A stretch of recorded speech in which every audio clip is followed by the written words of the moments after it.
El término pasivo es muy importante porque lo que está diciendo Spinoza es el conocimiento es la actividad del entendimiento. El entendimiento puede alcanzar la verdad, pero requiere de su actividad, requiere de su producción, requiere de su elaboración. Pasividad quiere decir que sin duda entendemos, tenemos una forma de percibir el mundo y de hecho esos tres modos constituyen la forma usual de vivir así. Lo que escuchamos de oídas, lo que nos han contado, lo que percibimos de las cosas en general, constituyen, en general, nuestra manera de aproximarnos al mundo. Y Spinoza las va a llamar más adelante imaginación. Cuando nuestro entendimiento es pasivo, recibe del exterior esas ideas, esas percepciones que transforman ideas, pero no bajo la forma de la imaginación. Vivir bajo la imaginación, para decir Spinoza, es vivir en un régimen de pasividad. La mayoría de los seres humanos viven así, ¿están de acuerdo? La mayoría de los seres humanos viven bajo la imaginación. La tarea de la filosofía es justamente transformar el entendimiento de modo que pase de la imaginación al conocimiento, de modo que pase de la pasividad a la actividad. Es decir, que se formule a sí mismo su propia transformación, su propia producción. Vamos a decirlo de otra manera. La verdad, lo verdadero, es una producción del entendimiento. Lo verdadero es una producción, una elaboración, un compuesto que el entendimiento tiene que alcanzar. La verdad no se alcanza siendo pasivo en el entendimiento, sino al contrario, poniendo el entendimiento activo, lo más activo posible. Vivir bajo el conocimiento es tener activo permanentemente al entendimiento, mantener el entendimiento en su completa actividad. Este es uno de los aspectos a los que nos se refiere cuando dice que vivir una vida es impulsar dentro de nosotros mismos lo mejor de nosotros mismos, alcanzar nuestra propia perfectibilidad. Y perfectibilidad quiere decir hacer que el entendimiento se mantenga plenamente activo, en completa actividad. Se suscitó, decía José Manuel decía que para él la verdad estaba en las cosas. ¿Qué nos sugirió, sin embargo, Spinoza en la ocasión anterior, el depósito de la verdad? ¿Qué nos dijo de la verdad? La verdad reside en el pensamiento activo, en el pensamiento que se activa. Ciertamente, el conocimiento arranca por lo inmediato, arranca por lo empírico, pero no se queda ahí. Necesita una elaboración, a esto vamos a dedicar, necesita una transformación, necesita una elaboración, porque si el empírico es el punto de partida, no es el punto de llegada. Se va a requerir un esfuerzo de pensar, una activación del entendimiento para alcanzar la verdad que no se dice de inmediato. Marx lo dice a veces de manera muy graciosa porque dice que las cosas no nacen con un cartoncito aquí, que dice yo soy tal. ¿Sí? Las cosas no nacen con un cartoncito así en la frente. Hay que comprenderlas, hay que aprenderlas. Y hacia eso nos vamos a dirigir. En un comentario sobre lo anterior, estamos, si no recuerdo mal, en el apartado del momento. Solo después, el cuarto modo de percepción, comprende la esencia adecuada de la cosa y sin peligro algún error, por lo que también es el que más debe ser empleado. Pasamos al apartado 3, la idea verdadera en el funcionamiento del bien. La idea verdadera como fundamento del mundo. Es decir, ¿qué nos va a guiar en la producción de ideas verdaderas? La idea verdadera. ¿Qué es una idea verdadera? Es aquello que nos va a permitir, efectivamente, seguir metódicamente el procedimiento de la producción. Dice Spinoza, intentaremos explicar a continuación cómo se debe emplear este modo de percepción, para que entendamos de esta forma las cosas desconocidas y lo consigamos con la mayor eficacia posible. Una vez averiguado qué conocimiento nos es necesario, hay que mostrar el camino y el método para que logremos conocer esta forma de conocimiento, las cosas que hay que conocer. Fíjense, el camino y el método. En realidad, la palabra método, métodos en griego, es camino. Es decir, métodos quiere decir con el camino, con lo que se transita, ¿no es cierto? Lo que Spinoza nos propone es comprender la manera, la forma, el itinerario que hemos seguido para alcanzar la idea verdadera. Queremos saber qué es una idea verdadera, comprendamos el modo, la manera, el itinerario en que se formó esa idea verdadera. A ese camino, a ese itinerario, lo va a llamar método, siguiendo otra vez la idea de que métodos en griego era justamente camino. Es el camino, el itinerario, el procedimiento, el proceso lo que vamos a desarrollar. Spinoza nos está diciendo, si queremos comprender una idea verdadera, no tenemos que preguntar a otra cosa que al itinerario, al camino, al proceso mediante el cual esa idea verdadera apareció, surgió en nuestro entendimiento. Vean ustedes lo que está diciendo, es muy importante lo que yo siento. Se trata de comprender la idea verdadera en el camino, el itinerario, el procedimiento que sirvió para formarse, la manera en que se ha constituido. No le vamos a preguntar por ninguna otra garantía, le vamos a preguntar por su camino, por su proceso. Y esto va a ser muy importante del Espíritu. 30.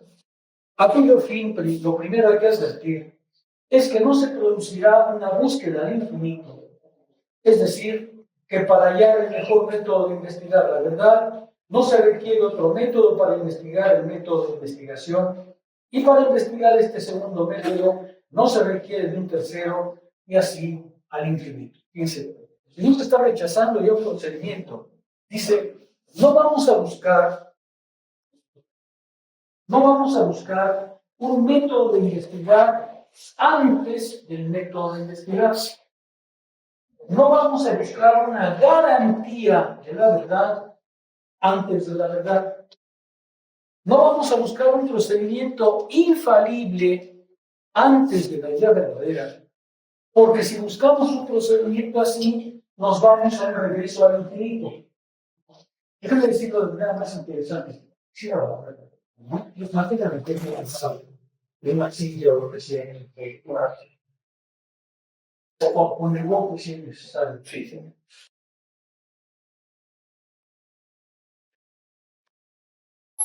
Gracias. Fíjense, hay filosofías y muchas filosofías de la ciencia que piensan que para alcanzar la verdad es necesario, antes de la verdad, establecer un método seguro para alcanzarla. Muchas filosofías, y todas las filosofías de la ciencia actuales, creen que para alcanzar la verdad hay que alcanzar un método que nos garantice, que nos ofrezca la garantía de que lo que producimos bajo ese método, bajo ese procedimiento, es la verdad. Esto significa, en pocas palabras, tener un procedimiento de tal manera abstracto y separado de todo conocimiento que por sí mismo garantice la verdad. Hay muchas filosofías que van en esa dirección, pero quizá la filosofía de Kant, por ejemplo, es un buen ejemplo. Kant quiere alcanzar un método, una demarcación, no un método, una demarcación de la razón, que le permite a la razón asegurar que aquello que produce se mantiene en el horizonte de la verdad. La crítica de la razón pura tiene como objetivo decirle al entendimiento hasta dónde puedes ir para comprender la verdad, cuáles son tus límites más allá de los cuales ya no produces la verdad, sino solo produces ideas de la imaginación, literalmente. Pero es el único. Hay muchas filosofías de la ciencia que se proponen establecer algo que llamarían el método científico, que aseguraría que si siguen ese procedimiento, lo que producirán son ideas verdaderas. Ya les ofrecieron algún curso bajo el tema el método de conocimiento. Muchas filosofías, y hay muchos libros que se llaman el método del conocimiento. Siga usted estos pasos, y si sigue usted estos pasos, siempre caerá en la verdad. Y lo que Spinoza está diciendo es que esto provoca una regresión al infinito. Porque si lográramos producir un discurso verdadero de suyo antes de la verdad, esa garantía, dice Spinoza, al mismo tiempo requiere una garantía que nos garantiza que el procedimiento que hemos elegido es el procedimiento que produce la verdad. Necesitamos una garantía de la garantía. Si lográramos una garantía de la garantía, esta garantía también necesita ser garantizada. ¿Cómo podemos asegurar que el método que por fin hemos establecido es el método que solo nos conduce a la verdad? En pocas palabras, lo que estamos diciendo es se puede encontrar un método científico que no pertenezca a ninguna verdad particular, pero que es capaz de asegurar el camino para alcanzar siempre la verdad. Y Spinoza está diciéndonos, eso produce un regreso al infinito. O dicho de otra manera, el discurso de las garantías del conocimiento tiene el problema de que produce una reducción al infinito, porque si hay una garantía, la garantía tiene que volver a ser garantizada, y esta garantía necesita volver a ser garantizada porque no hay un límite a esa necesidad de garantizar algo externo al conocimiento o para asegurar. Déjenme ponerles un ejemplo trivial, pero que les indicará la experiencia. Kant escribió la crítica de la razón pura para mostrar que hay un límite más allá del cual, si el pensamiento se aventura, cae en producciones ilusorias. Para Kant, la crítica de la razón pura era muy importante porque lo que él deseaba era encontrar una base firme para el conocimiento de la física de su tiempo. La física de su tiempo, que es la física de Newton, según Kant, necesita tener una garantía de lo que está produciendo es verdaderamente científico y no otra cosa. Para Kant es muy importante asegurar efectivamente un procedimiento que dirige a la razón cuando produce ideas verdaderas y cuando se aventura en un terreno extraordinario. Y por eso, el concepto central de la crítica de la razón pura, los juicios sintéticos a priori, quieren caracterizar qué es una verdad científica. Es un juicio, es sintético y es a priori. Y eso, dice Kant, nos asegura que lo que estamos produciendo es un conocimiento, es verdadero conocimiento, y no veremos. La crítica de la razón pura tenía, pues, como objetivo dar una base firme, dar una base segura al conocimiento científico para que el conocimiento no divagara y no se perdiera en meras filosofías. Y se llamaba la crítica de la razón pura. Imaginemos que yo, que tengo muchas ilusiones, produzco una crítica de la razón amorosa. Es decir, la garantía de que el día que se enamoren es verdadero amor y no otra cosa. ¿Qué diría? La crítica de la razón amorosa. Una garantía de que el día que se enamoren es el verdadero amor o que están con el efectivo o con la efectiva. Estoy tomando la ley de las garantías. Pero el problema de la vida de las garantías es que estas garantías necesitan a su vez ser garantizadas y luego otra vez necesitan volver a ser garantizadas y así sin cesar. Esa vía, dice Spinoza, no la vamos a seguir, porque el discurso de las garantías es un regreso al infinito que requiere una y otra vez una garantía de la garantía y así sucesivamente. ¿Cuál es la vía que Spinoza propone? El camino, el itinerario. Para alcanzar una idea verdadera, no necesitamos una garantía. Lo que necesitamos es conocer el itinerario de su producción. Aquí ya avanzo más en el libro. Spinoza lo que propone no es una garantía del conocimiento, sino comprender el proceso por el cual se produce el conocimiento. Y es a eso lo que llamó itinerario, método, camino.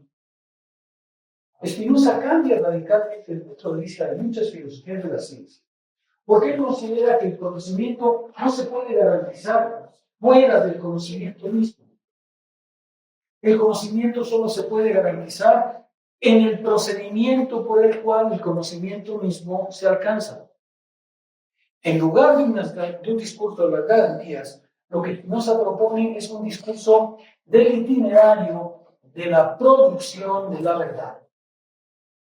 Lo que importa no es un método fuera del conocimiento para asegurar el conocimiento mismo, sino comprender cómo ha hecho el entendimiento para producir el conocimiento que finalmente alcanza. Si se ve el cambio de perspectiva que está en Spinoza. Es muy importante, en lugar de un discurso de las garantías del conocimiento, es un discurso sobre la producción del conocimiento. En lugar de buscar una base firme, inamovible para el conocimiento, lo que se propone es descubrir, reconocer la manera en que el conocimiento ha ido progresando en un itinerario, en un camino, en un método que no carece de dificultades y que sin embargo es perfectamente intenso. Y nos está diciéndoles, no busquemos un discurso de las garantías, porque eso nos lleva a un exceso al infinito. Porque toda garantía necesita, a su vez, ser organizada. Para comprender la idea verdadera, lo que necesitamos es entender de qué manera fue producida. ¿Cuál fue el procedimiento por el cual se llegó a ella? ¿De qué manera el entendimiento pudo actuar sobre sí para alcanzar esa verdad? No necesitamos un discurso de las garantías, sino un método de producción, una forma de producción. En lugar del discurso de las garantías, Spinoza propone un discurso de la producción de la verdad, el método de producción de la verdad, la manera en que la verdad, cada verdad, ha sido producida.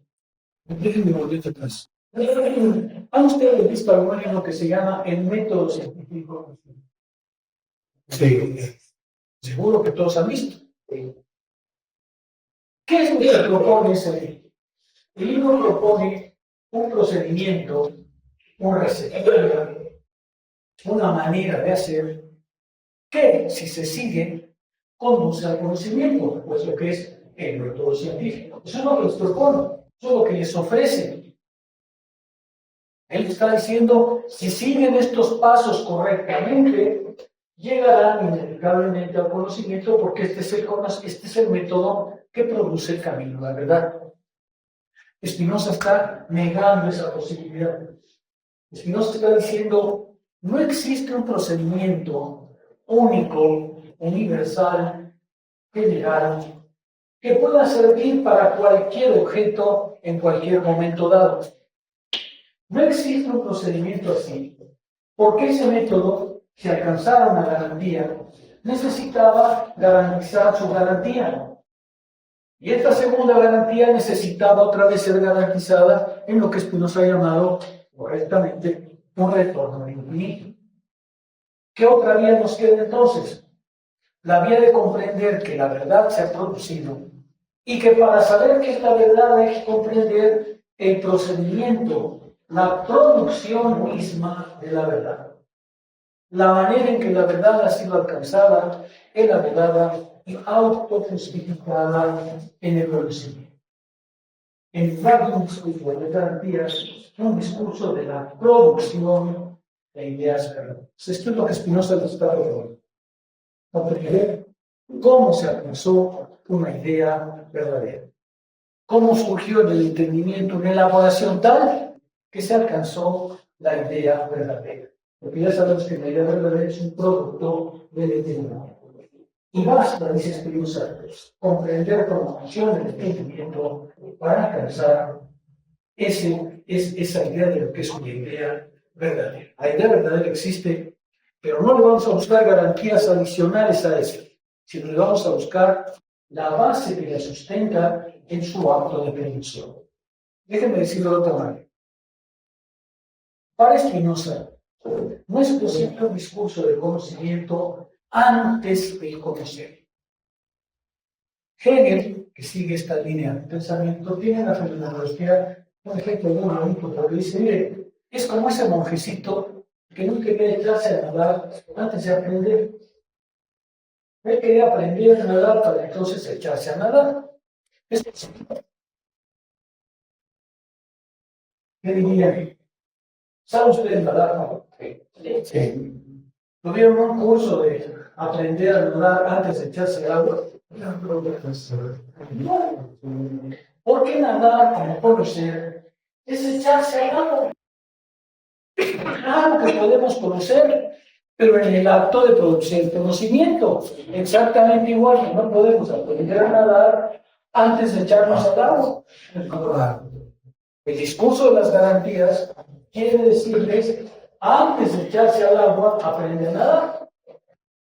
Lo que está diciendo Spinoza es, no se puede aprender a nadar antes de echarse al agua, o bien, no se puede conocer sino conociendo. No se puede alcanzar la verdad sino produciendo. No se puede saber qué es el conocimiento si no sé qué es. Eso es lo que está diciendo Spinoza. En lugar de un discurso de las garantías, es decir, te voy a enseñar a nadar antes de que te eches al agua, échate al agua y verás cómo en el agua aprendes a nadar. Échate a conocer y verás cómo conociendo aprendes a conocer. Porque no hay un previo, no hay un método anterior que te pueda garantizar de antemano la verdad. Eso es lo que Spinoza les está diciendo. ¿Me quedan un poquito más claros? Se trata de cambiar el discurso de las garantías y créanme, hay un montón de filosofías de la ciencia que tienen eso, el falsacionismo, por ejemplo. ¿Ya le dieron una copia alguna vez? Por ejemplo, el falsacionismo quería ser uno de esos métodos. ¿Cómo reconocer una ciencia? Porque establece las condiciones de su falsificación. Y una ciencia que no establece sus métodos de falsificación no es ciencia. Por eso Popper, por ejemplo, considera que en México no hay más, pero no es ciencia, porque en su juicio no establecen criterios de falsa identidad. Ese es un discurso de las garantías. Ese es un clásico discurso de las garantías. Quiere saber qué es el conocimiento, lo que construye y condiciones de falsa realidad. Pero resulta que ese criterio es totalmente disolución. Cuando se examina la historia de las ciencias, se muestra que así no funciona. La ciencia no funciona de la mano que por eso lo que estamos proponiendo en Spinoza es veamos cómo se produce la verdad, porque lo que importa es justamente esa producción. ¿Sí queda claro? En un primer momento, ahorita vamos a avanzar en eso. ¿Está bien? ¿Algún comentario? Vamos a avanzar, porque me interesaba darles esta base, porque esta base es muy general, sobre todo para advertirles que van a encontrar a lo largo de su carrera muchos procedimientos que buscan el discurso de las garantías, mientras que esta epistemología es una epistemología y no es psicología. Esta epistemología dice, la verdad existe, pero en el movimiento que se produce, en el acto de producir, no en el acto de las garantías. Nada te garantiza fuera del conocimiento que lo que alcanzas es conocimiento. Eso es lo que estamos diciendo. Nada te garantiza fuera del conocimiento mismo que lo que alcanzas es conocimiento. Vamos a seguir porque Spinoza les ofrece una solución. Dice, literal, la verdad no se requiere otro método para investigar, el método de investigar. Y para investigar el segundo método no se requiere el tercero y hacia el infinito, puesto que de este modo no se llegaría nunca al conocimiento de la verdad, o mejor dicho, no se llegaría a ningún conocimiento. Sucede en esto, dice Spinoza, exactamente lo mismo con los instrumentos materiales, sobre los que se podía argumentar del mismo modo. Y así, para forjar el hierro se necesita un martillo. Para poseer un martillo hay que hacerlo, y para eso se necesita otro martillo y otros instrumentos, y así obtener es que se requieren otros instrumentos hacia el infinito.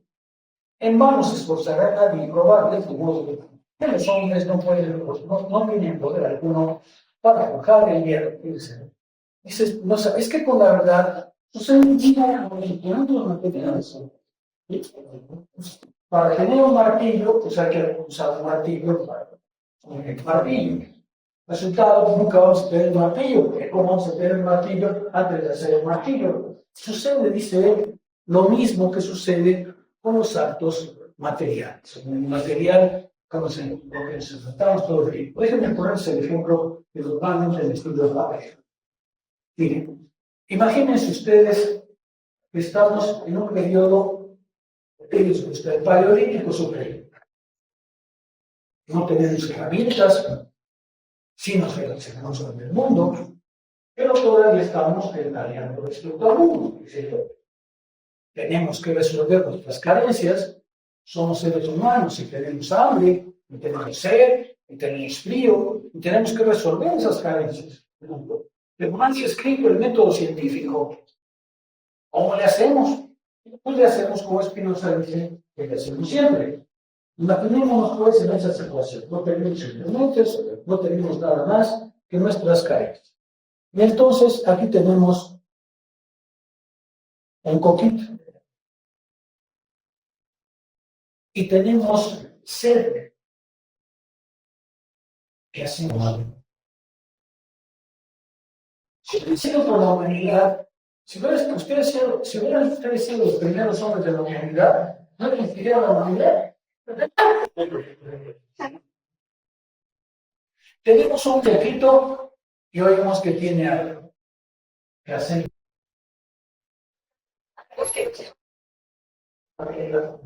Algo que nos sirve para... Fíjense, ya utilizó la palabra herramienta. O sea, ¿ustedes creen que en ese momento le decían un hombre peludo a otro hombre? Pásame la herramienta.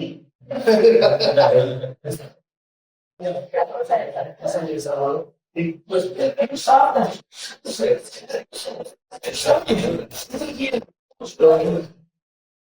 Agarramos una piedra y le empezamos a dar al poquito con la piedra. ¿Se abrirá? Depende de la forma de la piedra. Le damos con una piedra y lo abrimos. Nos costó muchísimo trabajo, lo abrimos. Vimos durante un cierto tiempo que si la piedra tiene cierta forma, sería mejor. Por ejemplo, una piedra así. Pasó mucho tiempo antes que los seres humanos pasaran de la primera piedra a la segunda piedra, ¿verdad? Pero se dieron cuenta que cuando la piedra es filosa, no cualquier piedra es filosa, hay que encontrar ciertas piedras en la naturaleza que a la hora de lascarlas salen filosas. No cualquier piedra, hay que aprender qué piedra hay que utilizar. No todas las piedras son filosas de suyo. ¿Están de acuerdo? Los seres humanos pasaron a este procedimiento y empezaron a volver. ¿Abrieron el coquito? Sí, se abrieron el coquito. ¿Abrieron el coquito mejor con esta o con esta?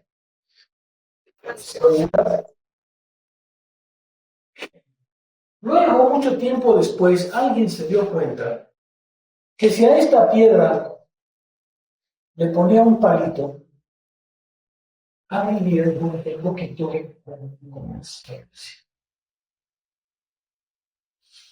Pasó mucho tiempo, pero los seres humanos se dieron cuenta que si le ponen un palito, el brazo de esta palanca es importante para la fuerza del golpe. El que lo inventó no sabía física. El que lo inventó no dijo, acabo de inventar el brazo de torsión. No. Dice, lo que está diciendo Spinoza es, los seres humanos se enfrentan al mundo y gradualmente se lo van apropiando por su propia experiencia. Este tercero ya abre este coquito. Este podría ser llamado martillo. ¿Qué diría? Pues sí, ¿no? Rudimentario y todo. Fíjese, este podría ser llamado martillo en su forma elemental.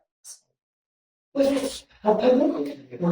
Si yo les agarro una piedra de esas y se las pongo así con la cabeza, ¿Están desmayados? Sí. Si yo doy el segundo martillo y les doy en la cabeza con él, ¿están desmayados? Son eficaces. No van a ser eficaces. Los seres humanos no estuvieron. Fíjense, no hubo un día que alguien le dijo a su mujer perdida, no me pongas vieja porque estoy inventando la martillo.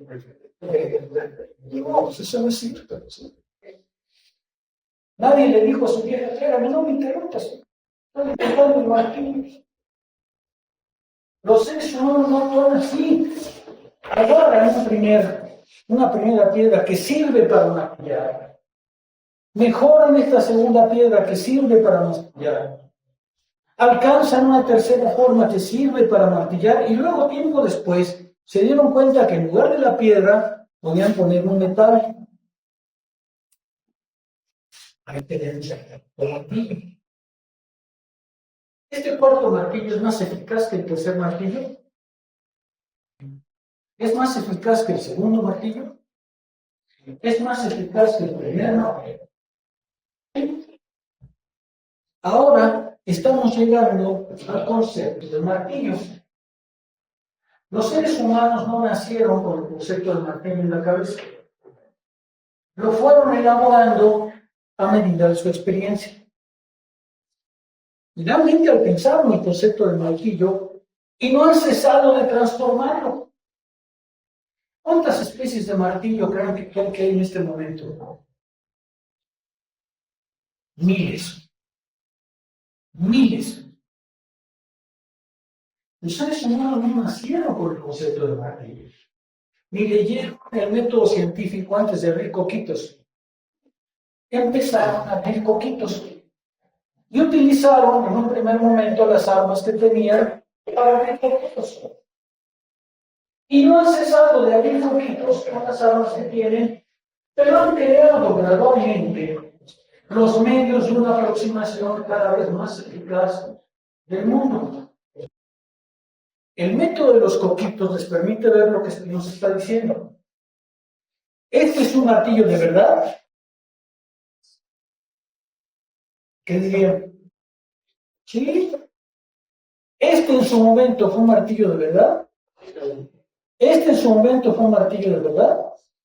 ¿Este en su momento fue un martillo de verdad? Sí. Sí. Pasó muchísimo tiempo hasta que los hombres pudieron encontrar este concepto. ¿Ya se detuvieron en eso? No. Siguen transformando su concepto. Estos ya son martillos verdaderos. Para alcanzar el martillo 4, ¿necesitábamos el martillo 3? ¿Sí? Para alcanzar el martillo 3 necesitábamos el martillo 2. Para alcanzar el martillo 2 necesitábamos el martillo 1. No era posible llegar al concepto de martillo de golpe. No era posible alcanzar la verdad de inmediato. Era necesario una producción, eso es a lo que nos está refiriendo, una producción que gradualmente nos fuera aproximando al martillo. Ahora somos capaces de martillar y de abrir coquitos hasta el marcaporte a gran velocidad. Es decir, la humanidad no nació sabiendo arrimar coquitos. La humanidad tuvo que hacer una experiencia de la verdad para alcanzar el concepto de Dios. Dice Spinoza, así funcionan las ideas. Los seres humanos no nacieron con las ideas en la cabeza. Las fueron produciendo gradualmente a medida que se aproximaban al mundo en una elaboración que solo la experiencia nos puede mostrar. Ahora ya sabemos que es un martillo. No porque lo diga el conocimiento científico, sino porque lo hemos aprendido a través de la experiencia y del esfuerzo por el cual los seres humanos aprendieron a abrir coquitos. Aprendimos a comprender cómo era el sistema solar. Sí. ¿Nacimos con esa idea en la cabeza? No. Los seres humanos tuvieron que partir primero de ideas menos elaboradas, de ideas más bajas, de ideas más superficiales. Pero gradualmente fueron elaborando sus ideas de tal manera que alcanzaron finalmente las ideas progresivas. Por ejemplo, ¿se acuerdan ustedes que les dije la vez anterior? ¿Por dónde salió el sol en las mañanas? ¿Por dónde salió el sol hoy en la mañana? Por electrónico. Cuando se los pregunté a ver, no sabían por dónde. ¿Dónde está el sol ahorita? ¿Dónde va a estar a las 6 de la tarde? Ese video. ¿Sabes? Me contestan con lo que saben, no con lo que ven. Los seres humanos durante mucho tiempo pensaron que lo que se movía el sol, toda la mitología se construía en torno a eso. ¿Se acuerdan ustedes, por ejemplo, de los antepasados prehispánicos, cómo explicaban ese desarrollo? Tiene unas serpientes. Los prehispánicos, por lo menos la cultura azteca, pensaban que el sol era acompañado todos los días por unas serpientes y que era acompañado además por las almas de los guerreros que no son muertos en batalla y de las mujeres muertas en el parto. Todos los días había un renacimiento, pero había que asegurar que efectivamente el sol hiciera un recorrido acompañado de serpientes. Si ustedes ven una moneda, verán que efectivamente. ¿Por qué tiene esto? Porque estamos en el quinto sol. 1, 2, 3, 4, 5. Estamos en el quinto sol. El quinto sol, porque los dioses, se los voy a contar también, están aquí a un brinco. La ceremonia del fuego nueva que hacían los aztecas cada 62 años para asegurarse que el sol volvería a salir. Cada 62 años se cumplía el ciclo prehispánico. La hacían aquí en Cerro de Estrella. Por eso es que los españoles pusieron la pasión de Cristo aquí, para borrar el mito antiguo y poner el mito nuevo. Según los prehispánicos, el sol debía ser acompañado todos los días, porque debía ser sagrado. Los griegos son un poco más lejos. Los griegos decían que el sol era acompañado por el carro de Apolo. Apolo, su carro, guiaba al sol todos los días en su recorrido. Pero un día, Apolo perdió el control de los caballos. Y los caballos empezaron a desplazarse hacia abajo de manera permanente. Corrieron hacia abajo y se acercaron a la tierra peligrosamente. Y los hombres que en ese momento estaban en el sol se quemaron. Esos son los negros de hoy. Los seres humanos no nacieron con el conocimiento de los movimientos espirituales. Pero elaboraron ideas para dar alguna explicación de la cosa. Hoy esas ideas nos parecen irrisorias, pero son las ideas con las que la humanidad tuvo que empezar. Nadie empezó diciendo, no, te fijas en la Tierra la que se mueve. Por ejemplo, si la Tierra se moviera, si no hubiera atmósfera, ¿estaremos despeinados? Pues por decirlo bien. O sea, ¿no les parece? Los antiguos decían, mira, si la Tierra se moviera, iría a tal velocidad. No puedes estar parado, o sea, debes parado para... El mar bonito para dejar que la Tierra no se moviera. La Tierra no se podía mover porque si se moviera, no podíamos estar tranquilos. Por despeinados, por lo menos. Dice, hay muchos argumentos que contradecían la idea que hoy consideramos verdadera, que Jimena utiliza discretamente, ¿no? Porque se mueve la Tierra. Sí, pero el problema es que esas ideas eran muy difíciles de elaborar en esas circunstancias. Y eso no es explicar a Spinoza. Tuvimos que empezar con ideas correctas, pero teníamos que empezar a que la verdad no se diera de golpe. La verdad es una elaboración, la verdad es un trabajo, la verdad es un esfuerzo. Y para que el ser humano se dé cuenta que lo que se mueve es la Tierra, necesitó más de 2000 años de conocimiento, y se diga 2000. Si contamos la cultura lo menos lo que llamamos hoy, a partir de los persas, de la época siria, pues estamos hablando de alrededor de 8.000 y tantos años de experiencia. Necesitamos miles de años para aprender la ley. El se mueve en la tierra, y el sol es lo fijo. Si conocen cómo se llegó ese conocimiento. Por ejemplo, es que, miren, los seres humanos siempre han visto que las estrellas se mueven, siempre. Los griegos, por ejemplo, sabían bastante de cómo se mueven las estrellas, pero las estrellas tienen un origen muy errático. Cuando las vemos de la Tierra, una estrella puede estar en este punto ayer, y al día siguiente en este otro, y al mes siguiente vuelto al anterior, porque las estrellas tienen un movimiento muy errático. El primero que hizo una cartografía de esos movimientos fue Tycho Brahe.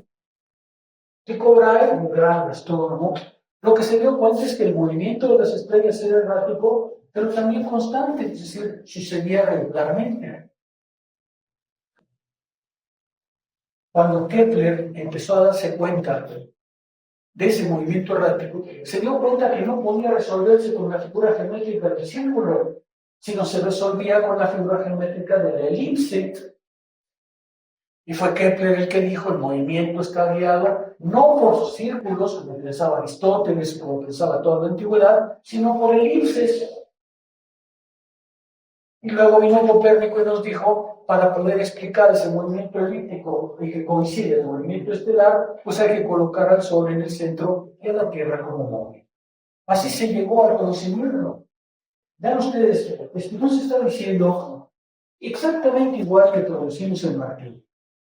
Conocimos el conocimiento de Dios, pero lo hacemos de idea en idea, en una progresión tal que el entendimiento va pausadamente alcanzando cada vez ideas más verdaderas. Todas las ideas de suyo son necesarias en este proceso, son parte del proceso. Que hoy sean consideradas falsas no quita que fueron necesarias. Son ideas que debieron existir porque era la materia prima de nuevas ideas. Una idea nos lleva a otra idea, y otra idea nos lleva a una tercera idea sin cesar. Eso es lo que Spinoza describimos. Queremos conocer la verdad del martillo, sigamos el itinerario por el cual se llegó al concepto. Cuando se describe en el método científico, llaman el método científico, toman una suerte de, por ejemplo, empecemos la observación. ¿Cómo debes observar? Normalmente empiezan por ahí. La recopilación de datos. ¿Cómo debes hacer recopilación de datos? La organización de datos. ¿Cómo debes organizar datos?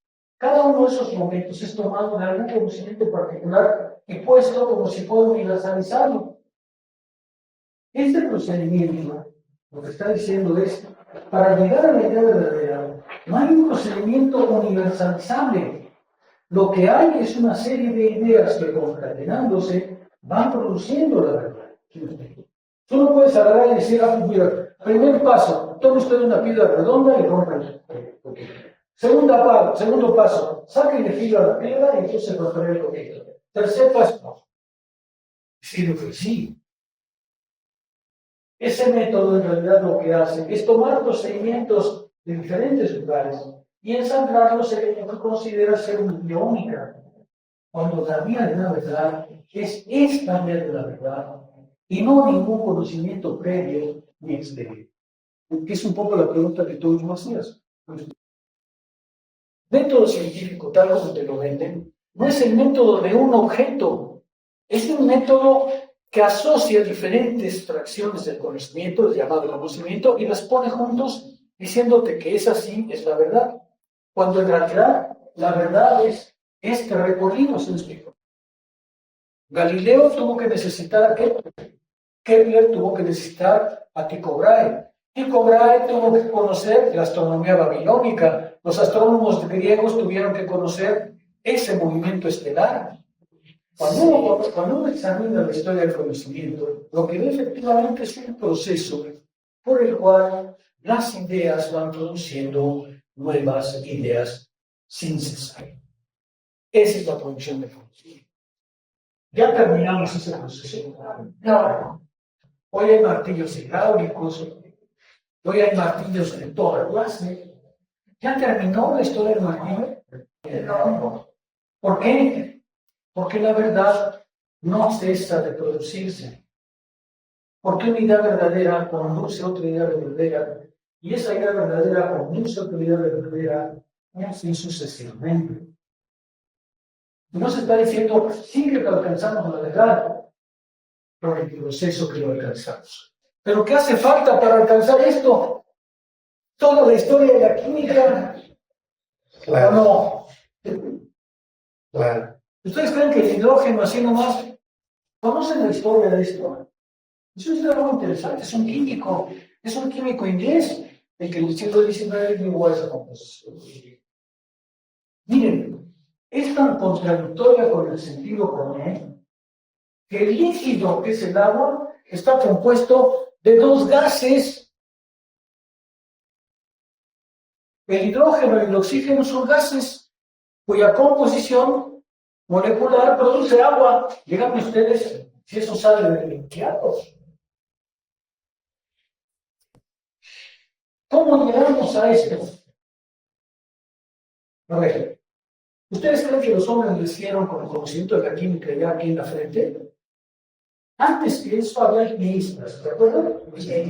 ¿Qué hacían los alquimistas? ¿Qué buscaban los alquimistas? La piedra filosofal y la transmutación. La piedra filosofal, la transmutación de los papeles, no. Ese era el objetivo de los alquimistas. Los que han estudiado la química antigua, por ejemplo, insisten en que cuando nosotros decimos que el antecedente del químico es el alquimista, pues hay que pensar seriamente si lo vemos en verdad. Por ejemplo, miren, un alquimista muy conceptual es cosmopolita. El cosmopolita quería mostrar que el mercurio es un material muy agresivo y muy sexualmente activo. Si usted le echa el mercurio a cualquier cosa, el mercurio inmediatamente se le va encima y pácatelas. Y entonces el cosmopolita llegó a la idea de que el mercurio era un agente activo y sexualmente muy activo. Entonces, literalmente le dice al mercurio, a ver mercurio, lánzate de encima, vamos, con fuerza, violento. Imaginen que ustedes quieren entrar al departamento de que llegan con un cucurucho en la cabeza diciendo que van a buscar la piedra filosofal. ¿Qué les van a decir? Se van a reír de nosotros. Estamos en la piedra, vamos. Pero dice, los alquimistas, es una historia fantástica. Siempre tenemos ese curso, nos traían unos libros, nos estudian con cierto detalle. Porque los alquimistas eran tipos realmente muy simpáticos, muy simpáticos.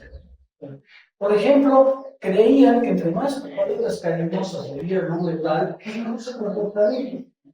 Entonces hay metales que tienen 6 palabras cariñosas. Dice el historiador, ni el mejor de los amantes le pone 600 nombres al solo. ¿Es eso un antecedente del químico moderno? No. Es otra mentalidad, es otra concepción de las cosas. Por ejemplo, fíjense, trataron de explicar durante mucho tiempo la combustión. ¿Por qué arde una cosa? ¿Por qué arde una cosa? Pero no conocen el oxígeno, porque el oxígeno solo aparece cuando aparece el agua vacía. ¿Cómo explicar el fuego? Decían, pues mira, es que hay unos animalitos chiquititos, que se llaman fuegos ígneos, que son los que actúan cuando algo se quema. Incluso los ves, a veces salgan así chispitas, y esas chispitas que ves que salen, esos son los fuegos ígneos. ¿Qué les parece?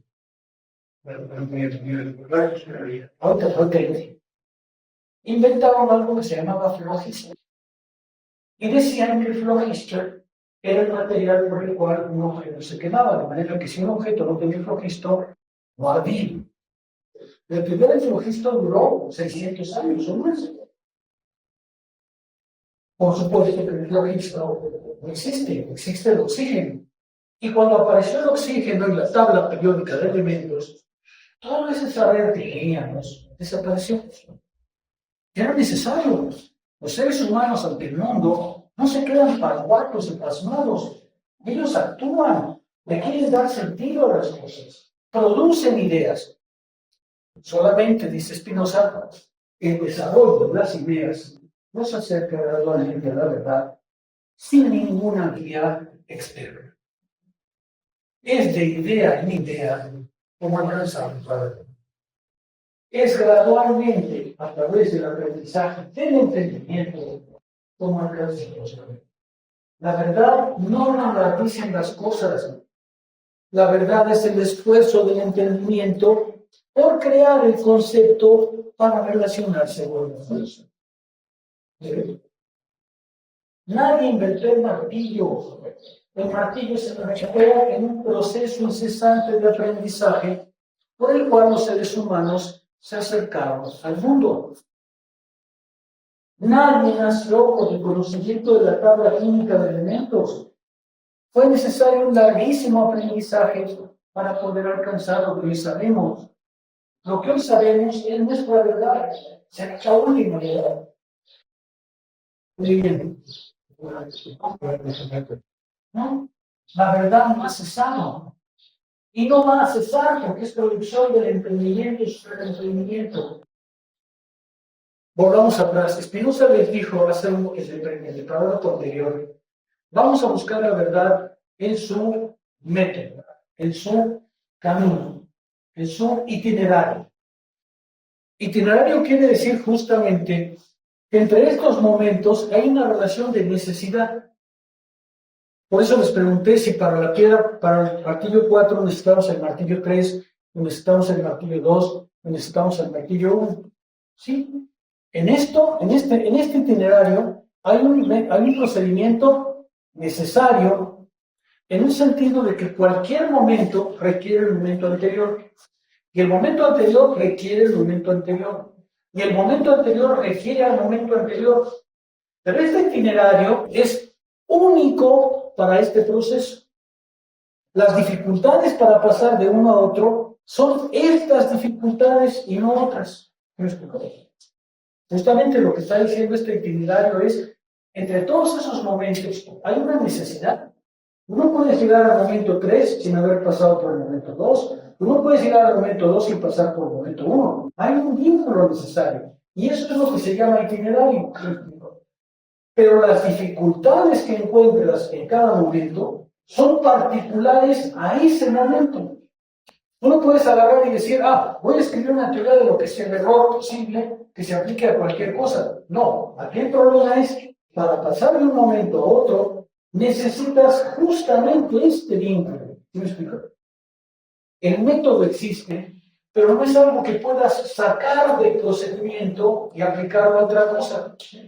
Por ejemplo, si estudias la historia del martillo, ¿vas a poder descubrir cómo es el COVID?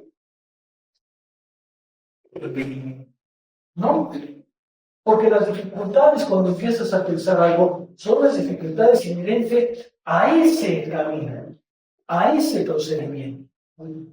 Por ello es que no se puede separar el itinerario de lo que ha caminado. Si tú quieres separar el itinerario, como pretenden los métodos científicos, lo que estás diciendo es, hay una garantía que puedo sacar de todas estas experiencias y que vale para cualquier cosa. Cuando lo que aquí te está diciendo es, no, el itinerario para el martillo es el proceso mismo que llegó a él. ¿Sí se ve? ¿Se ve la diferencia? A ver, déjame volver. De la experiencia de todos los que saben nadar, se puede sacar un aprendizaje de la nadada antes de nadar. Si podemos hacer una teoría de la natación antes de nadar. ¿No? ¿Por qué nadar es algo que aprendes justo en el momento de actuar con las dificultades que se presentan exactamente ahí?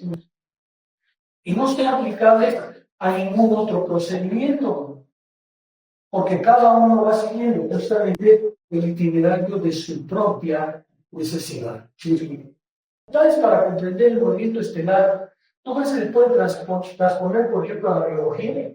Si tú quieres utilizar las matemáticas como herramienta, la puedes utilizar indiscriminadamente en cualquier cosa.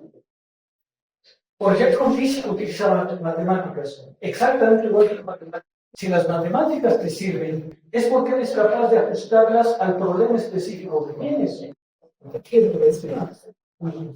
A ver, déjame dar una vuelta a esto. Una de las ideas más necias de la ciencia social es que se harían científicas si se apropiaran del método matemático. ¿Qué ha dado eso? Para que las matemáticas te sirvan a un objeto, es necesario que comprendas la naturaleza del objeto, no que traigas las matemáticas y las apliques a cualquier cosa. Un físico usa matemáticas, pero las usa de una cierta manera. Un ingeniero también usa matemáticas, pero de una manera particular, porque su problema es justamente específico, no cualquier. Interesante, por eso el método científico tiene un problema de descripción, Pero entonces ya no es un método científico, sino un método particular. Si por método entiendes algo universal, entonces eso no existe. bueno, entonces llamar el método particular de la ciencia física, que se puede aplicar al método particular de Pero entonces, si es el método particular, te da una actividad, lo que usted decía en Espinosa. Pero, pues, el último instancia, no, No, ¿cómo va a ser lo mismo? Imagínate tú, si pudieras tener ahorita la crítica de la persona amorosa. Por eso discurso. Pero si tú quieres, espera, si tú quieres un discurso de reconocimiento antes del conocimiento, eso no existe. Existe el conocimiento del conocimiento cuando comprendes el procedimiento con el que se desarrolla. Pero no lo puedes separar de ahí. La experiencia que tuvo la física, o la experiencia que tuvo la química, o la experiencia que tuvo la matemática, son totalmente distintas. Fueron arregladas por todos con el procedimiento del entendimiento, pero no es su propia historia. Lo que está diciendo este procedimiento es que hay una racionalidad aquí, y hay otra racionalidad en la física, y hay otra forma de racionalidad en la química. A ver, ¿saben ustedes cómo surgieron las leyes de herencias? Sí, a partir de la observación De chícharos.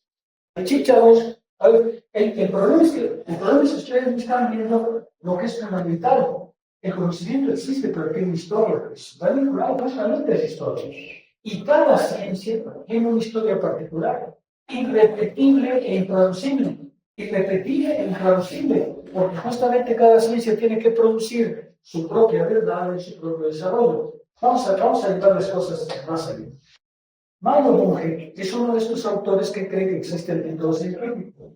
Si ustedes van a la biblioteca, encontrarán un libro de 500 páginas sobre el método científico. Mario Bunge llegó a la conclusión de que puesto que el método científico pueda calificar a las demás ciencias. Las pasó por el molino, tiene un libro en el que dice, a ver, vamos a ver qué tal es la ciencia. Tomó, por ejemplo, la lingüística. Yo soy lingüista. Tomó la lingüística y dijo, ¿en qué medida la lingüística se parece al método científico? Luego tomó la antropología. La antropología, ¿en qué medida se parece al método científico? Y las calificó a todas. Unas aprobaron, otras no aprobaron. La lingüística sacó 7, porque de acuerdo con Mario Bunge, lo que los lingüistas hacen es medio científico, pero no de todo científico, porque no se pega a lo que dice. ¿Qué les parece? ¿Quién va a tomar en serio semejante cosa? ¿Qué lingüista va a tomar en serio a Mario Bunge para que le diga qué es lo que hace?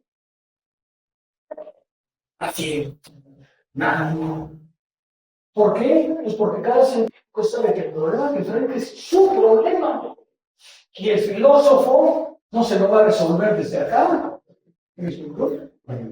Esta pretensión del método científico es muy importante porque la filosofía siempre se consideró como la garantía del conocimiento, pero no es verdad. Eso no es verdad.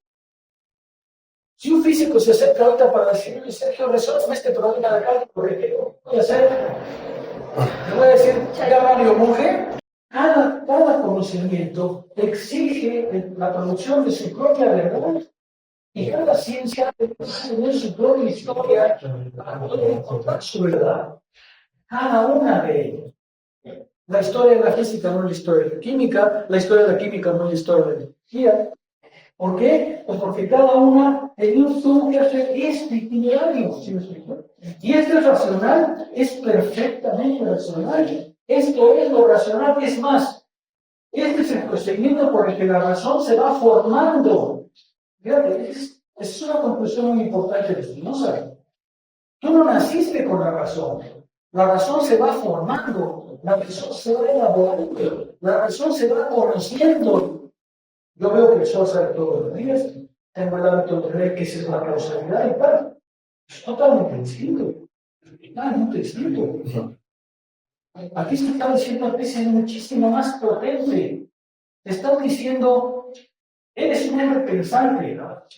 Pero la razón supone un trabajo de elaboración tal que no cesa de hacerse. No es pensante, debe ser racional cuando entras en conocer. No es lo mismo pensamiento que razón. Aquí está la razón diciéndose, aquí ves que la razón aprende, aquí ves que el entendimiento en cada paso aprende de sí misma. Cuando encuentras una dificultad, por ejemplo, en el uso del martillo, no le preguntas al martillo, le preguntas al pensamiento, ¿qué es lo que hago? Cuando tú encuentras una dificultad, ¿tú crees que le dices a la piedra, oye, te indica cómo le hago? No, te vas al pensamiento y dices, ¿cómo le hago? ¿Cómo le echo poco? ¿Cómo lo resuelvo en el pensamiento? Ese es exactamente la razón. La razón que se va entendiendo entre lo que este pensamiento es constante es justamente cada vez que avanzas un paso del conocimiento, más racional es el paso. La razón cambia constantemente. Vamos a ver otro ejemplo. ¿Quién sabe más física para nuestros días? ¿El muchacho que estudia secundaria aquí en un barrio de Charco o Aristóteles? ¿Es más inteligente que Aristóteles? ¿Qué es lo que tiene? Que la razón ha avanzado. Y él está ya a un cierto nivel de la razón. Aristóteles es un maestro de la mente, pero podía pensar lo que se podía pensar. No podía pensar lo que no se podía pensar. Hoy cualquier estudiante de secundaria sabe más física que Aristóteles, no porque sea más brillante, sino porque tiene la historia de la humanidad tras de sí. Porque él en unas cuantas lecciones aprende lo que la humanidad requirió siglos para comprender. Esa es la razón. Esa es una razón que no cesa de avanzar. A los hombres del siglo 30, nosotros les parecemos unos micos. Comemos con las manos, comemos ahí en la calle, rodeos de perros. No va a ser para el siglo 30, vamos a parecer unos monos, unos salvajes, unos bárbaros. ¿Será así? Que vivimos nuestra verdad, que cambiará, por supuesto, porque la razón cambiará. Y eso es lo que Spinoza les está diciendo. La razón se va haciendo justo en el procedimiento de autocomprenderse. El avance científico es un avance en nuestra razón propia. Eso es lo que está diciendo. La razón no es una, exactamente igual que el procedimiento no es uno, porque la razón va justamente autoelaborándose. Eso es muy potente lo que está diciendo Spinoza. Spinoza está diciendo, vean cómo la razón tiene una historia, tiene un despliegue, su autodespliegue, su autocomprensión. Cada vez que el pensamiento se reflexiona, se comprende mejor, se hace más coherente, se profundiza. Y por eso, desde la perspectiva de Spinoza, sí podemos escribir una historia de la razón.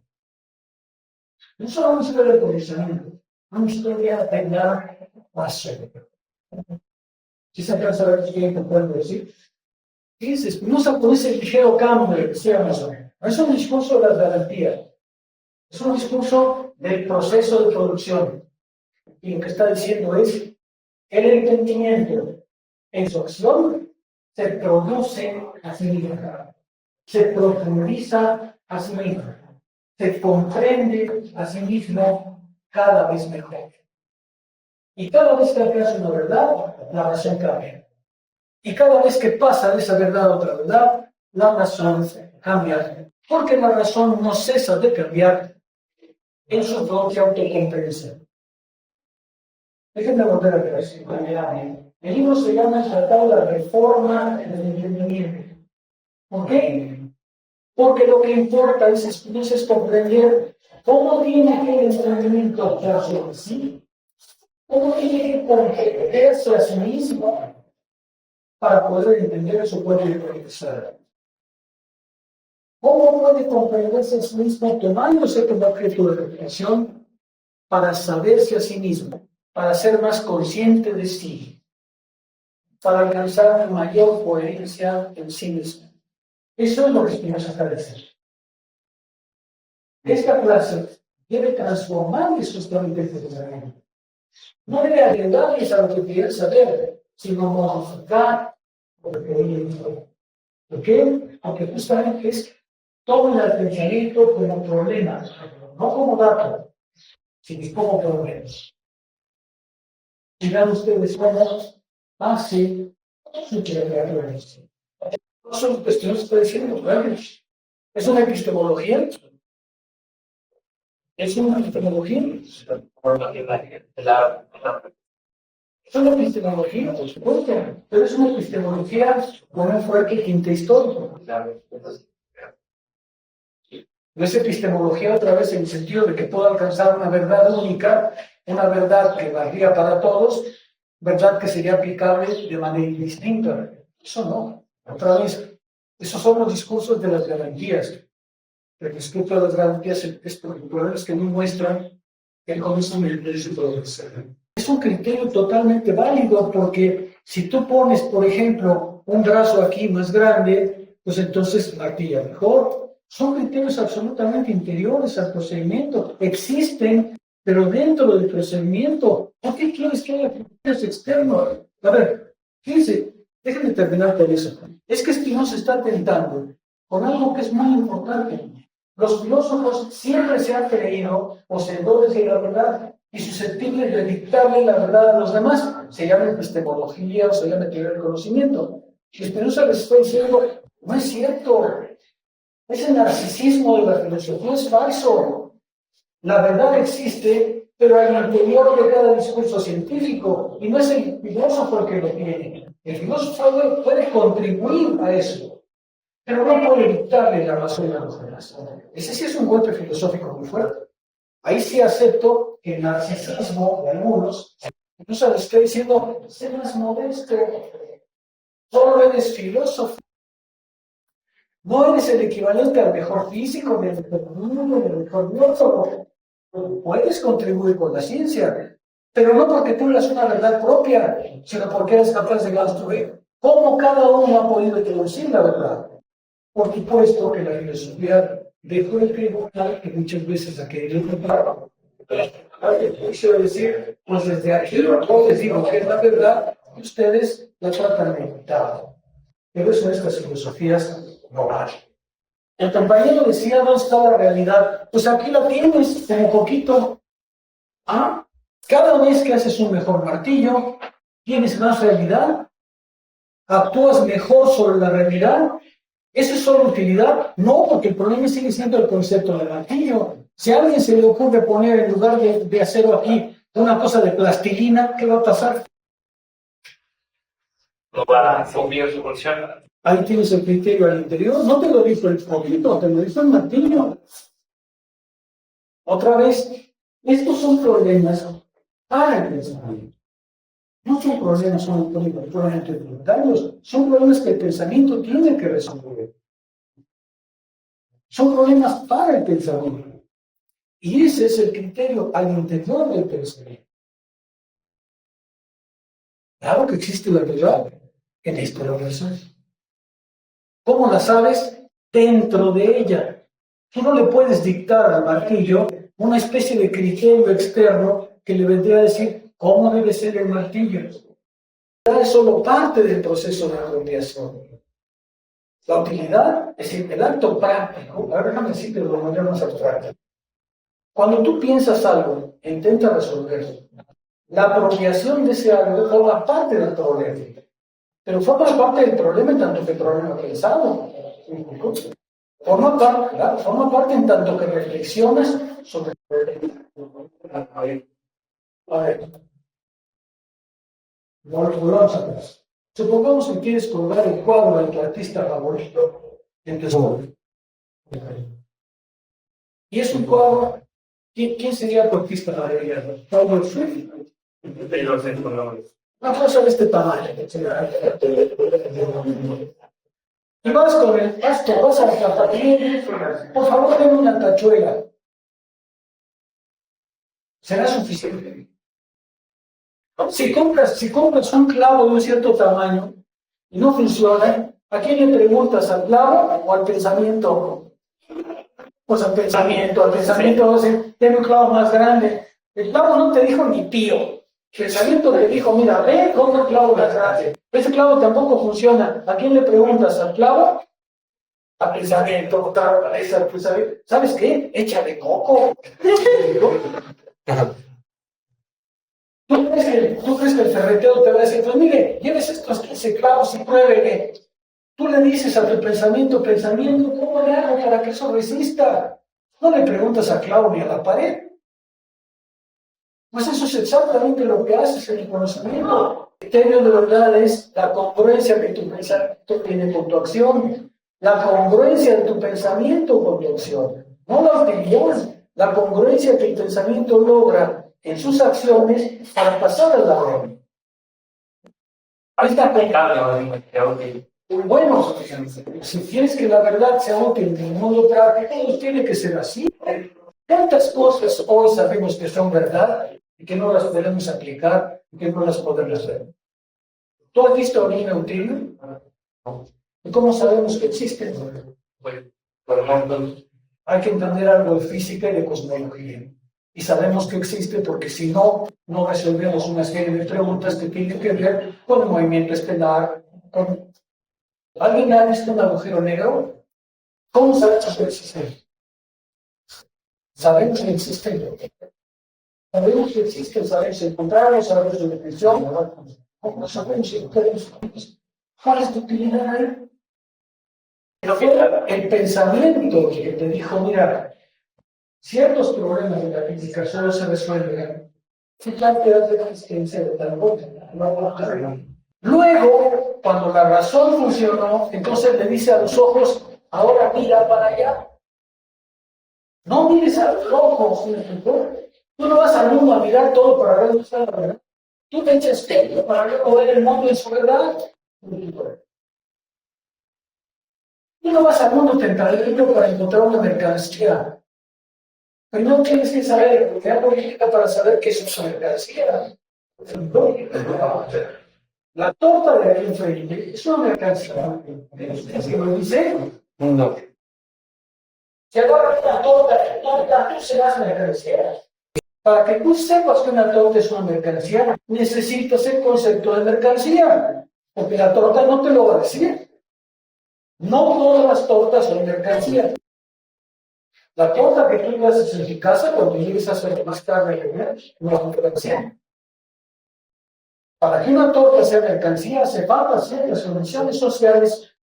Si no sabes cuáles son las condiciones sociales, tú puedes agarrar la torta y darle todas las vueltas que quieran, no te va a decir que es mercancía. Pero si quieren ser filósofos, crean en la fuerza del pensamiento. ¿Por qué es la fuerza más grande que tiene? Porque el ser humano es ser humano por el pensamiento. Porque esa es la fuerza más grande que tiene.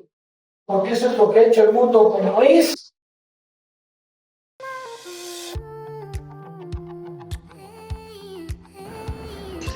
Escape to the genuine Mayan culture at Tulum, Mexico. Casa Bix Abil was inspired by ancient Mayans' way of life, originated in the 12th century. The name Bixabil means, how is your path in life? Those are the words used by Mayans people to say, today in modern culture, hello. The meaning of our place, it's invite you to reflect your path in life by experiencing the unique Mayan stay. Live in a Beeks Abil community. Feel at home. Our place offers you the opportunity to connect to other people by Mayan's experience. Perfect to families and friends for travel. Kids welcome and friends groups until 6 persons by room.